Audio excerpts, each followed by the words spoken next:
निलंगा विधानसभा मतदारसंघात माजी मंत्री आणि भाजपचे नेते आमदार संभाजी पाटील निलंगेकर यांनी विजयाची हॅट्रिक साधली आहे. काँग्रेस आणि भाजपमध्ये काट्याची टक्कर झाल्यानंतर निलंगेकर 14,500 मतांनी विजयी झाले. या विजयाचे कार्यकर्त्यांमध्ये जल्लोषाचे वातावरण निर्माण झाले असून निलंगा शहर आणि ग्रामीण भागात फटाके फोडून आनंद साजरा करण्यात आला. या विजयामुळे निलंगेकर यांच्या प्रभावी नेतृत्वावर पुन्हा एकदा मतदारांनी विश्वास ठेवल्याचे स्पष्ट झाले आहे.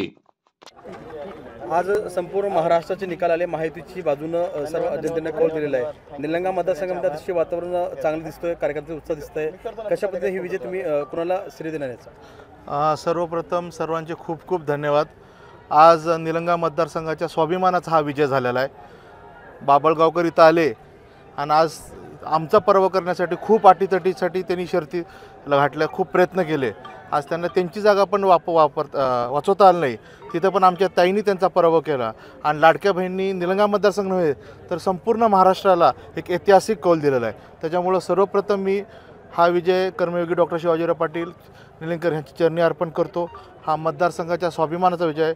भारतीय जनता पार्टी आणि संघटनेचे प्रत्येक कार्यकर्ते अतिशय तळमळीनं पोटतिडकीनं गेल्या 3 महिन्यापासून काम केलेत आणि हा विजय सर्व जनतेला मी समर्पित करतो.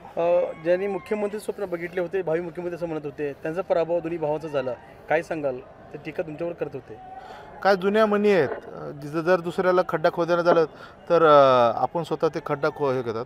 त्याच्यामुळं अति तिथं माती होतच राहते आणि निश्चित आज काय जास्त न बोलता निश्चित हा विजय संघटनेचा आहे आणि या संघटनेच्या ह्या विजयाला निश्चित आज भारतीय जनता पार्टीच्या ऐतिहासिक कौलला मी सर्व जनतेचे खूप खूप आभार व्यक्त करतो. ज्या पद्धतीनं लाडकी बहीण योजनेचा लाभ तुम्ही लाडक्या बहिणी दिला, त्या लाडकी बहिणी खंबीरपणे आपल्या पाठीमागे होतं. काय सांगाल त्या लाडकी बहिणीसाठी?